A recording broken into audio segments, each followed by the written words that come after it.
What's up? This is Draco. And this is Alicia. And you're now tuned in to OD Podcast. Oh. Period.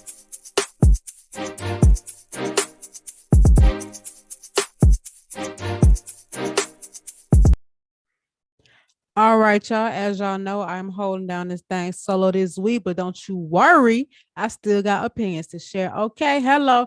All right, first things first, we're going to get right into Black Business of the Week. Y'all want to know how my week went? My week was crazy. It was hectic. I drove through a crazy storm last night. I was very tired, and my body had the nerve to only sleep for 3 hours. I don't know why, but if I go to sleep really late, my body will still wake up at the same time. Like, let's say I need to get up at 8 o'clock. I can go to sleep at 7:58 and I'm up at 8 o'clock. My body thinking it's just annoying. So I'm kind of tired, but I'm sticking it through. I really hate that happened. It was just a rough 24 hours, y'all. But we here, we live to tell the story. So anyway, like I said, we're gonna get into Black Business of the Week. Okay, so I was on Instagram a couple weeks ago, and my friend Dawn, she cleared out her backyard. She got a lot of trees cut down, and she wanted to renovate it for her house. So she went on to I believe she said she went on Thumbtack. Let me double check. Oh, she went on the Next Door app and found this guy. His Instagram ad is MyYardSnaps, like snappy fingers. And basically what this guy did, a black guy, he basically takes a image of your space, your outdoor space. He does a mock-up of how you want it to look. So let's say you want a pool, you want a playground, you want to change the gravel, change the grass, change the landscape. He pretty much makes a mock-up of your idea. So it's kind of like if you want to have a house built, you would go to an architect and they will like draw a landscape or a blueprint. That's what it is. He creates a blueprint, but the one that MyYardSnap does, it's 3D. So it's actually really cool. I don't know when I'll ever need to use it, but I think it's really cool to have, in the back of your head, because you just never know when, you might need a mock-up, because I'm sure he doesn't exclusively do these services for houses, but maybe if you have like the front of your house, I don't know. I said if he don't do exclusive houses, then gave another side of the house. But anyway, I wouldn't be surprised if you could reach out to him and he would be able to offer something different. But if you go on his Instagram page, you can see like some of the mock-ups of people's yards he's done. So he does it to scale, like, for example, accurate to the dimensions and the measurements. I think it's really darn cool. Because I've been seeing a lot of videos, especially on like TikTok, of people completely renovating their backyard. And you would think their backyard was so small, but after the work is done, child, they got a pool, they got a sliding board, they got a spacecraft landing pad, launch pad. I mean, you name it. So anyway, his name is Keith Wilson. So I'll put his information in the episode notes as usual. And let's move on. Okay, so let's get into shop talk. All right, y'all. So I hate. So let me just say this before I become a hypocrite. When people don't like somebody, I feel like you should not give them any of your energy. You should not give them time. You shouldn't be following them. You shouldn't be, what I'm saying? You shouldn't be giving them any entertainment. But as a podcaster who specializes in a pop culture segment, there are several people who I really don't have the best impression of, but they always in the news about something or in the blogs about something. And that something is usually annoying enough for me to want to talk about it. So this week on the docket again, we got repeat offender Ari Fletcher. Long story short, y'all, she wore this dress to the BET Awards, which caused its own drama, I guess you could say, because people were saying that it wasn't appropriate for the BET Awards. It looked like a swim cover up. Now, I'm not going to lie. When I first saw her on the red carpet, I was like, is that yarn? But I didn't really think too much of it, because I do think that there is a little difference between like influencer people or Instagram model people and like artists or entertainers. They're all human beings, obviously, but I think that because they live such different lifestyles, the influencer girls are more likely to come as is, which, I think you should definitely dress for the occasion. But I feel like people were going overly hard on her about the dress. I didn't think it was that serious. I mean, it didn't look bad. I didn't like the nipple pasties, like how obvious they were, how visible they were. But the girls was going in on her, and I think it's because she's become an easy target because she's always doing something or saying something problematic. But anyway, this same dress caused its own little lifeline of drama. So basically, a design. Oh my god, I gotta get the latest name. if I don't get let me okay. There is a very popular designer, especially in the 90s or early 2000s, who specialized in that style of dress that Ari wore to the awards. And so she had in 2021, she basically sent Ari a dress. Ari's supposed to wear it and tag her in a post, and she never did it. She went on vacation. She told she was going to take the picture. She never did. She stopped replying back to the lady. I mean, the typical what people accuse influencers of doing. So the lady's upset. She's like, listen, you ain't post a picture like you said you would. At least send me the dress back. I sent it to you for free. Da, da, da, da. And I'm sure this happens a lot. A lot of people want to get their stuff in the hands of influencers. And not that this stylist necessarily needed it, but I don't know if she has really designed for like that generation, like the Gen Z generation. So maybe this was a way for her to like get a younger audience, get her name out there amongst them who may not know who they are. But anyway, after the BET Awards, the stylist took to social media to post screenshots of the text messages of her basically calling out Ari for not wearing her dress. But on top of her never wearing a dress like they agreed to via text message, Ari's dress is allegedly a knockoff of a dress that this designer also makes, which is not to be confused with the dress that the designer sent to Ari to wear. So she sent Ari a dress who didn't wear it. And then a year later, Ari wears something similar to what the designer made to an award show. Almost like she maybe had a picture of this dress, sent it to somebody who can make it. It happens all the time. And so basically, Ari was like, girl, that was a year ago, first of all, and we never had no contractual agreement. The dress was ugly. That's why I didn't wear it. It was just very like, oh my God. Now, I agree. I don't love the calling people out on social media thing because it can go different directions, But I can tell this lady was obviously upset. She felt disrespected, whatever the case is. But I don't think it's fair for Ari to try to say, oh, I didn't wear the dress because we didn't have no agreement. Y'all clearly discussed it in the text message, regardless if it was like contractual, if y'all actually had an agreement signed. You did say that you were going to do it. You know what I'm saying? As a call the dress ugly, that was a reach. Dress definitely was not ugly. You just are upset that this lady is calling you out. And if you ain't gonna call somebody ugly, you're gonna call them broke. So it was just one of the two, whichever one you picked out to have. But I wish that, and this doesn't necessarily apply to the stylist, to the designer. I just think that I wish that people would not go. Okay, so I think people think that when they go to these influencers and all these people, all these followers, if they get their products in their hands and they post them, they tag them, their business is gonna go up. I have seen so many stories on to good old TikTok, child, of girls who have booked some of these influencers. Destior was one. I seen Omarion, I seen Jada. Basically, they like some of the main ones. But basically saying they reached out to them for ads or for promo shoots and all this other stuff, and they didn't deliver. They either ghosted them, they didn't post a post, they didn't stay for the photo shoot, or some kind of something. And it's just a shame because I feel like people think it's like you want overnight success, but I think that people should stop overlooking people that don't have a million followers. Like look into what they call the micro influencers, so people with maybe 10,000 followers, 20,000 followers, because someone like Jada, Ari, those girls, if they post something, I already would assume that it is a paid ad. It wouldn't seem like a genuine advertisement. Like I wouldn't be like, oh, let me try this because Jada posted this. Now maybe some girls will, but I think that if you reach out to some of these smaller influencers, micro influencers, or not even necessarily influencers, just people who have gained an audience, because you don't have to really create influence. I guess you can, but like me, I only have 2,000 followers.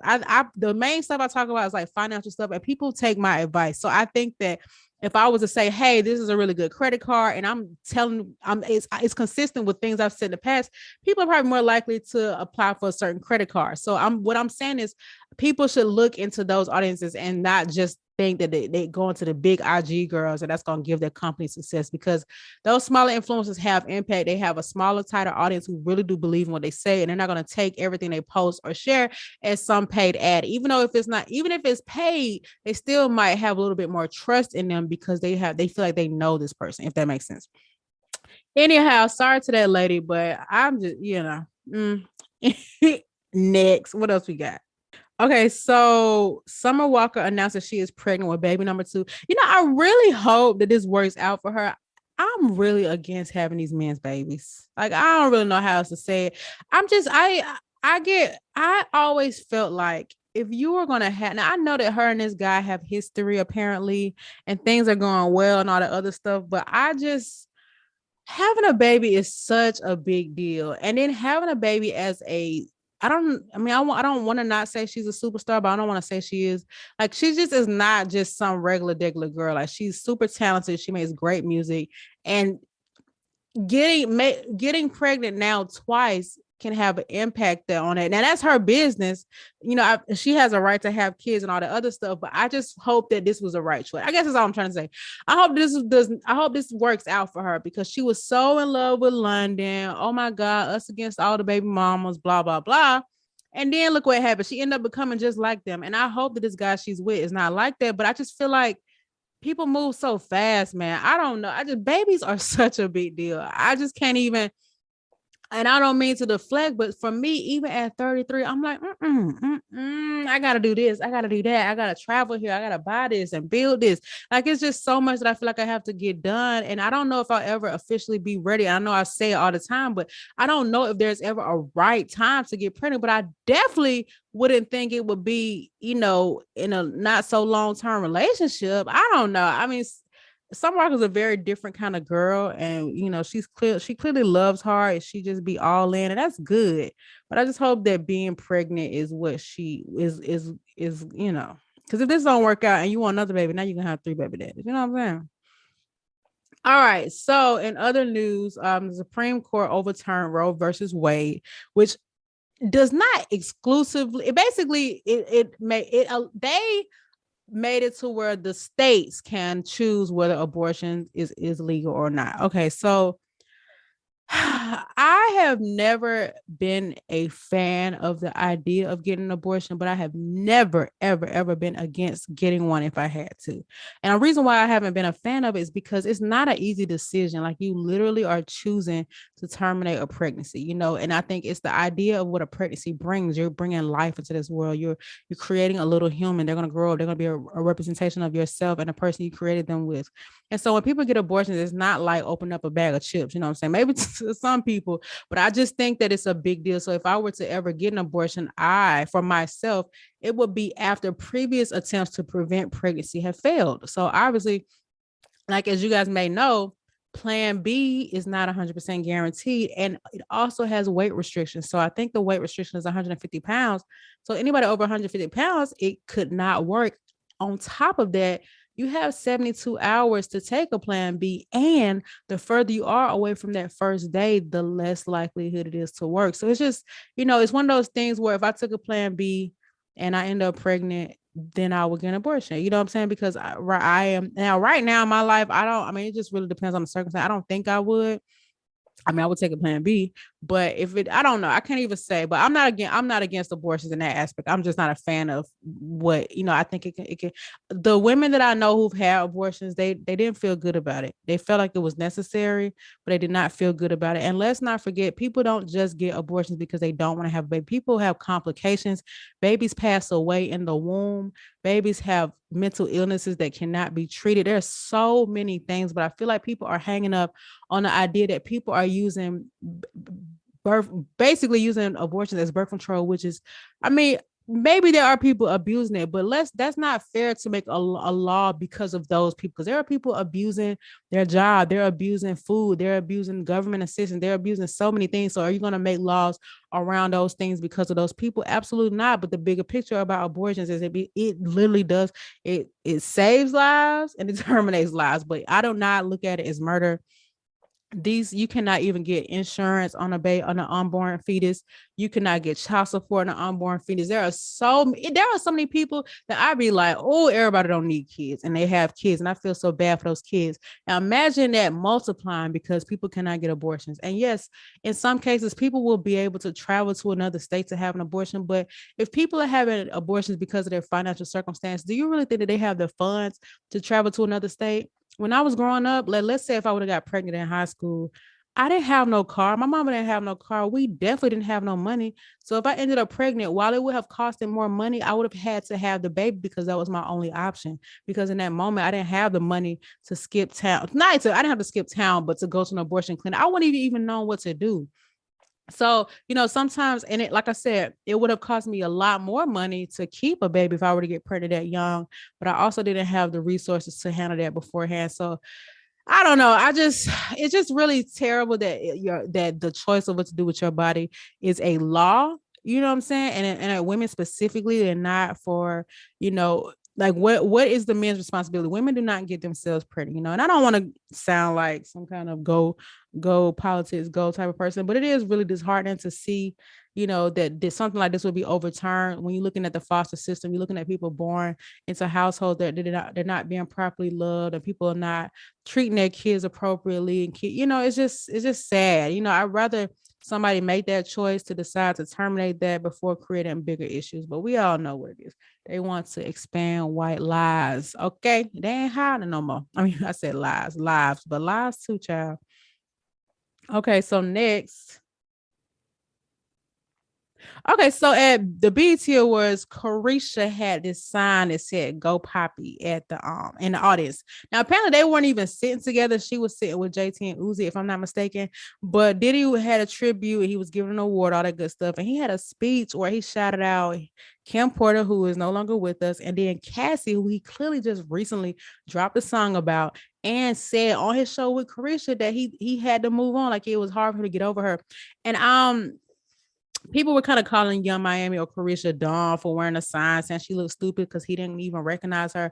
I'm not gonna lie, I think the sign was very on brand with her personality. I thought it was funny. I didn't really think it was that deep. I think we have already addressed what their situation is with their relationship. I do think that after her show drop, they have become more hyper visible, or maybe that's just what the media is portraying to us.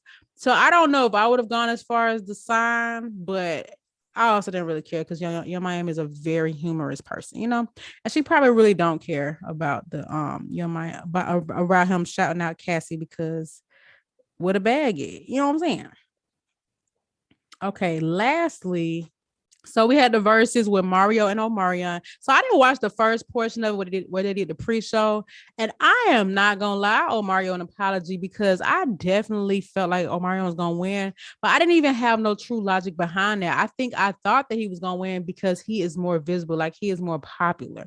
But Mario is that dude, and even in middle school, I had his albums, I knew all his songs and everything, but I don't know what happened to his career. Like, why didn't he continue success? Because that was the true era for like the young music stars.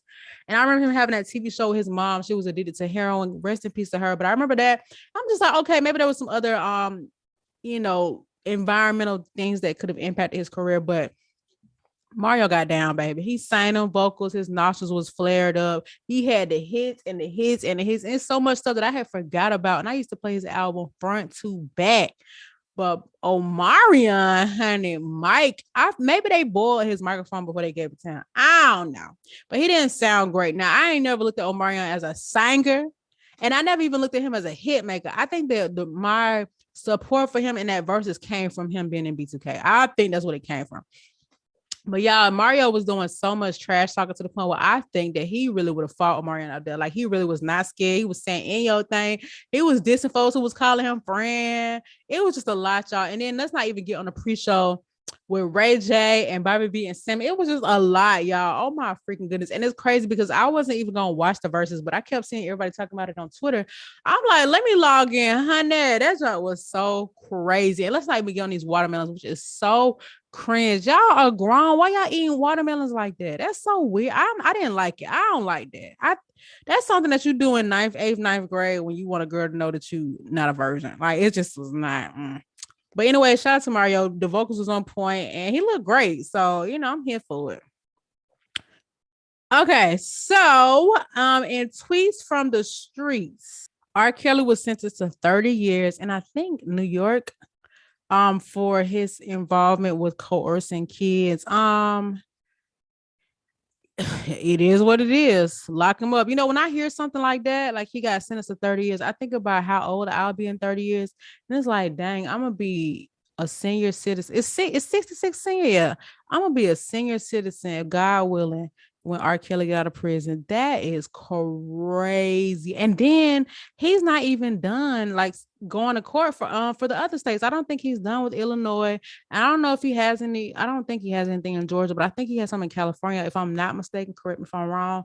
But yeah, I see a lot of people like saying that it wasn't a fair sentencing because Ghislaine Maxwell got 20 years, and honestly, I need people to, I don't know what state she was in. Maybe she was in New York too, but people have different judges, different states have different laws, different things are presented in court. No, I don't think it's fair looking at the impact that he did, but they both are in the sex offense world. And I don't even think R. Kelly has been charged as a sex offender, but I think that they both play. I don't really know the reason, but I don't think that people look at, like, in real estate, they'd be like, all right, how much does this house sell for? What do they have to offer? Okay, we're going to try to sell for this price. I don't think they do that in the court system. They're just like, hey, this is an individual case, whether we have a jury, whatever we have evidence, witnesses, whatever.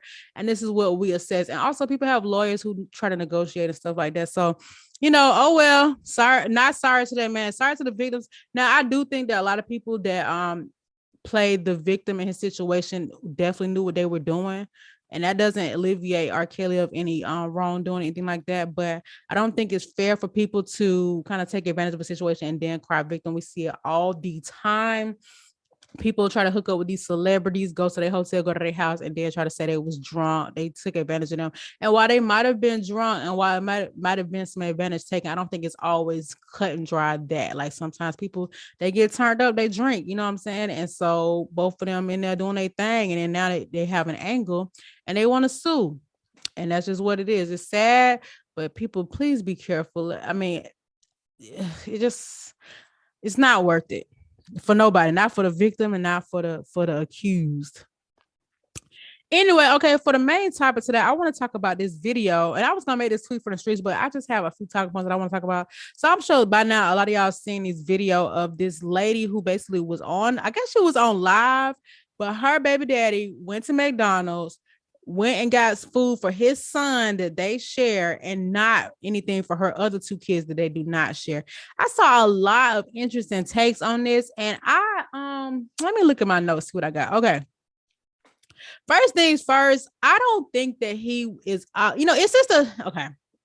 This bring back to my point. Stop having these men's babies. So I don't know if she got 2 or 3 baby daddies, but I think that when you are having kids, if you can help it, you need to be very conscious and wise about your decision making on when and who and how you have this baby, because you telling it, basically she was telling him like him just bringing food for his kid makes the other kids feel bad. You making them feel bad by having them have multiple daddies. You know what I'm saying? And that's not necessarily to slut shame or whatever the case is, but that's a real issue.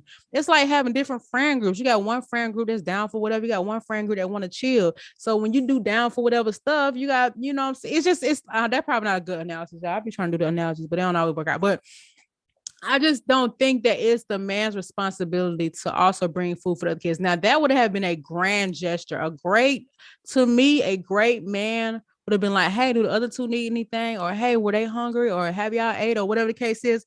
But going based on the conversation, like she's mentioning that she hadn't got her food stamps yet. So clearly they haven't eaten or they don't have much food, if any.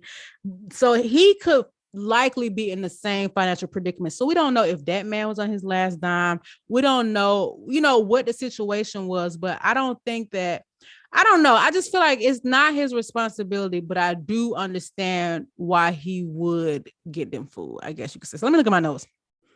Okay, so my first bullet says, they'll feel left out, but this is why it's important. Oh yeah, that's why I say it's important to have kids strategically. And I mean, seriously, having multiple baby daddies is not cute and it's not organized. You know what I'm saying? Because now you got different personalities. You raising these people in the same house when they got different dads. Some people are active in their lives, some people are not.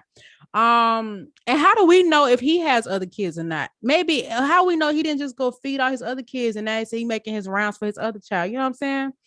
And then at least he's doing something. I feel like going live and calling him out and doing all that, to me, and this says a lot about the man on how he moved, but it could discourage him from even wanting to do anything. You know what I'm saying? It's like, dang. So if I don't do nothing for all your kids and not just my kids, so now it ain't good enough. All right, well, I ain't bringing nothing else no more. And now what? Now you're creating more brokenness and more issues and more division. And it's like in our community, we already have enough issues with single parent household, case in point. And we have issues with dads not being active in their lives. And if they are active, are they even doing anything for their livelihood? You know what I'm saying? So doing stuff like that is kind of belittling the man and showing like ungratefulness, and it's just a lot to be putting on social media. Is really weird, really attention seeking. There's definitely ways to go about it, I think. And I even think that if she would have approached this situation with the same idea, different delivery, maybe it would have been more accepting, you know what I'm saying? But the way she went about it was totally wrong. But yeah, I think that so I grew up with me and my brother, we have separate dads or whatever, and neither of our dads were super active. Now my daddy was in and out, but my brother's dad came in his life like later on in life, like in his 20s, I guess you could say. But when my dad did show up, I remember my dad being like, when I come, like, do you want me to bring him something? Now he just was, I think he was just saying stuff to be saying it, but I never forgot that because I thought that was kind. But I also was like, dang, that's not your responsibility. You don't have to do that. But like, I feel like it definitely creates division. The kids, it definitely can create jealousy. It definitely can create issues, but that is not the dad's fault. And I don't even want to say it's the mom's fault either, but how else do they get different daddies? You know what I'm saying? And I just think that it's very stand up of a guy to step in and do that part. But this is y'all clearly not in a relationship. I don't know, y'all. I just don't think the man had to do it, but it would have been very nice if he did. That's really what I'm saying in summary. It's just, I just hate how she handled it. I wish, and I don't know, there could be more to the situation. Maybe he could have called, or some people even suggested that he would come and pick up his kid and take him to get food themselves. But then now the other kid's gonna be like, dang, his daddy came to pick him. Like, it's no really there's no solution. You know what I'm saying? Maybe he could have stretched the money and got a pizza or something. I don't freaking know, but it's just, I do think that him potentially stepping up and doing that can set a great example for those other kids so they can know how to be treated in the future or how to treat others. But it just was lame how it happened. I think both of them got some growing up to do. That's all. Anyways, stop having these men babies. That's really what it boils down to. I'll put the link to the video in the episode notes as well. But y'all, this is gonna be a short episode. I had a rough 24 hours, y'all. I wasn't even sure. So I'm gonna try my best to record these solo episodes while Draco is on his Euro tour. Keep me accountable. Let me know if it's anything you want me to talk about while he's out. You know what I'm saying? Any stuff y'all want me to share. You know what I'm saying? But anyway, y'all, it's been another episode of OD Podcast. Holla at your girl and your word and your quarrel and your turtle and your bye.